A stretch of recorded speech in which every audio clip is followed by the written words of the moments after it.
लगता है जैसे कि नास्ट्रेडमस की भविष्यवाणी सही ही होने वाली है। और इस भविष्यवाणी में नास्ट्रेडमस ने ये कहा था कि एक वक्त आएगा जब यूरोप की धरती हो जाएगी बंजर। आपको बता दें, यूरोप की धरती बंजर होने का मतलब है एक ही कारण, और वो कारण है युद्ध। ये पूरा यूरोप अब ऐसा लगता है जैसे इस युद्ध की आग में झुलसने वाला है। और इसका कारण कौन बनेगा? इसका कारण बनेगा नाटो, और उससे भी ज्यादा इसका कारण बनेगा अमेरिका। अब इसमें सबसे बड़ी होने वाली है यूरोपीय देशों की, न कि अमेरिका की। ये यूरोपीय देश बलि का बकरा बनने वाले हैं। जहाँ एक तरफ नाटो की वायुसेना अब घुसेगी यूक्रेन में, तो वहीं दूसरी तरफ रूस को इन हालात में सबसे बड़ी मदद भारत ने पहुंचा दी। जानेंगे क्या भारत डायरेक्ट पंगा ले रहा है यूरोप और अमेरिका से, और कैसे नाटो को मिला ये ग्रीन सिग्नल अब सबसे बड़ी तबाही का कारण बनने वाला है। इसके अलावा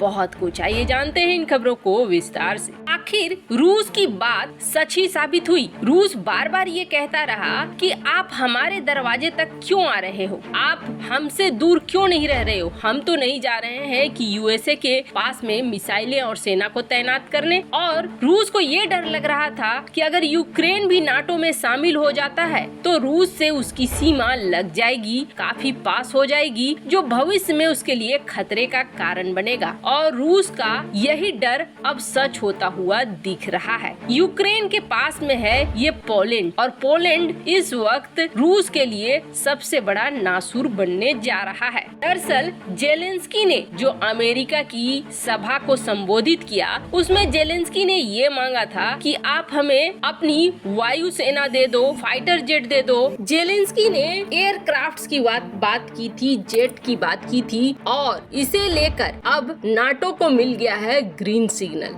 यानी कि अब फाइटर जेट घुसेंगे यूक्रेन के अंदर। लेकिन आखिर कौन सा देश है जो इतनी बड़ी हिम्मत कर रहा है? नाटो का वो कौन सा देश है जो पुतिन के इस धमकी को इग्नोर कर रहा है, जबकि ये देख चुका है कि पुतिन जो कहते हैं वही करते भी हैं, और उनकी बातों को हल्के में लेना बहुत बड़ी मुश्किल खड़ी कर सकता है। तो आपको बता दें, ये देश कोई और नहीं बल्कि ये देश पोलैंड। अमेरिका ने कहा कि जो चाहे वो भेज सकता है, लेकिन कथित तौर पर ये पूरी प्लानिंग है अमेरिका की ही। दरअसल जो वायु सेना है यूक्रेन की, उसे सिर्फ चलाना आता है सोवियत संघ के जमाने के मिग विमान, सुखोई विमान, और वो उन्हीं विमानों को चलाने के लिए ट्रेंड भी है। ऐसे में इसे चाहिए वो विमान जो सोवियत संघ के जमाने के हों, और ये विमान मिलेंगे कहाँ पे? उन्हीं देशों में मिलेंगे जो देश सोवियत संघ से टूट के बने हैं, जैसे कि ये Poland, Belarus, Lithuania, Latvia, Estonia, इन देशों में मिलेंगे। ऐसे में पोलैंड ने कहा कि हम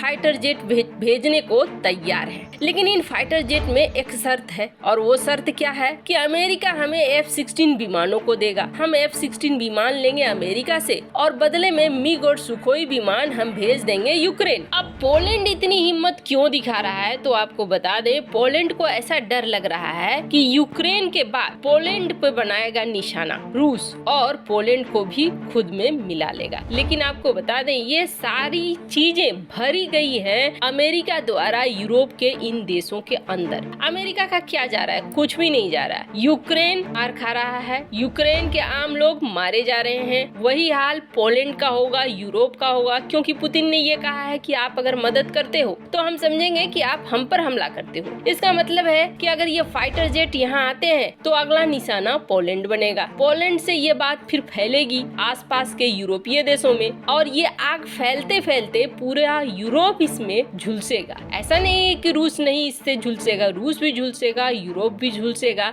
बीच में फायदा होता जाएगा सिर्फ और सिर्फ अमेरिका। अब आप देखिए, अमेरिका ने एक स्पेशल फोर्स भी बनाई हुई है जिसमें अमेरिकन नेवी की सील है, और कुछ स्पेशल फोर्स हैं ब्रिटेन के। ये कहाँ पे है? ये लिथुआनिया में है। लिथुआनिया में ये इंतजार कर रहे हैं कि अगर यूक्रेन के राष्ट्रपति पर कुछ होता है तो ये उन्हें वहाँ से निकाल कर ले जाएं। हालांकि ये समय बताएगा कि कितने सफल ये होते हैं, क्योंकि नाटो, अमेरिका, इन पर यकीन करना सबसे बड़ी मूर्खता है। पर हाँ, इतना जरूर है कि दो ही देश थे, जर्मनी और फ्रांस यूरोप के, जो इस युद्ध युद्ध को रोकना चाहते थे। ब्रिटेन अमेरिका इस आग को भड़काना चाहते थे और अब इस आग को और भी ज्यादा भड़का रहे हैं और सिर्फ माल बना रहे हैं। 17,000 एंटी टैंक मिसाइलें अब तक एक सप्ताह में अमेरिका ने बेच दी है यूक्रेन को। ये कोई मुफ्त में नहीं आ रहा है, ये मत सोचिएगा कि अमेरिका दान में ये भेज रहा है, इसके बदले में ले रहा है रोकड़ा। मतलब दूर बैठकर सिर्फ और सिर्फ पैसे कमा रहा है इस युद्ध से। खैर, ये युद्ध अब एक अलग रूप लेता हुआ सचमुच का दिखाई दे रहा है, क्योंकि पोलैंड ने न सिर्फ F-16 विमान मांगी है, बल्कि ये भी कहा है कि तब तो आप हमें गारंटी दो कि अगर रूस हम पर हमला करेगा तो आप हमारी मदद करोगे। और वही गारंटी जो यूक्रेन को चिपकाई थी, पोलैंड को भी चिपकाया है नाटो और अमेरिका ने। अब देखिए आगे आगे क्या होता है। खैर, इन सब के बीच में भारत ने बहुत बड़ी मदद पहुंचा दी है रूस को, और इतनी बड़ी मदद पहुंचा दी है कि समस्या भी ये है कि कहीं अमेरिका भारत को अपना दुश्मन न समझने लगे। लेकिन ये सब कुछ निर्भर करेगा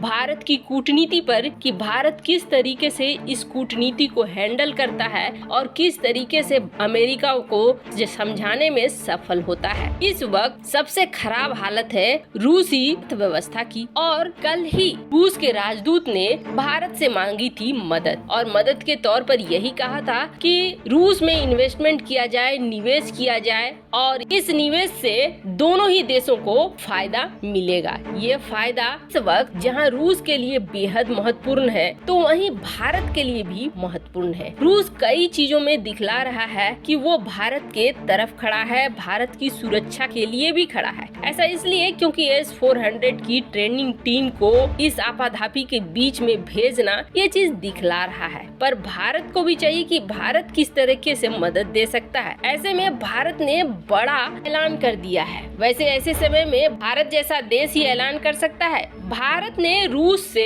33 फाइटर जेट खरीदने का ऐलान कर दिया है। अब भारत ये 33 फाइटर जेट खरीदेगा जो मिग और सुखोई सीरीज के हैं। दरअसल भारत को अपने मिग और सुखोई सीरीज में जो पुराने हो चुके हैं उन्हें अपग्रेड करना है। कुछ ऐसे हैं जो रिटायर हो चुके हैं, उन्हें भी हटाना है। इन फाइटर जेट के लिए मिग और सुखोई ही विमान चाहिए, क्योंकि इनकी बटालियन, इनकी स्क्वाड्रन जो तैयार हुई है वो इन्हीं विमानों की तैयार हुई है। तो भारत ने अब इस मौके पर 33 लड़ाकू विमानों का ऑर्डर रूस को देने का फैसला किया है, जो रूस की इकोनॉमी के लिए बेहद महत्वपूर्ण है। और आखिरकार ऐसा लग रहा है जैसे रूसी राजदूत के मदद मांगने पर भारत ने बड़ी मदद देने की तैयारी भी कर ली है। पर अब यहाँ सवाल उठता है कि भारत के ऊपर लगेंगे प्रतिबंध, अमेरिका होगा और भी ज्यादा खफा। हालांकि ये भारत की कूटनीति पर निर्भर करेगा कि भारत कैसे समझा पाता है कि ये चूंकि स्क्वाड्रन बनी ही है मिग और सुखोई विमानों को लेकर, और जब चीन के साथ हमारी समस्या बढ़ रही है तो हमें हर हाल में ये चाहिए। वैसे आपको क्या लगता है, क्या भारत का ये निर्णय सही है? कमेंट कर अपनी राय जरूर बताएं। जल्द मिलते हैं अगले वीडियो में नई खबर के साथ।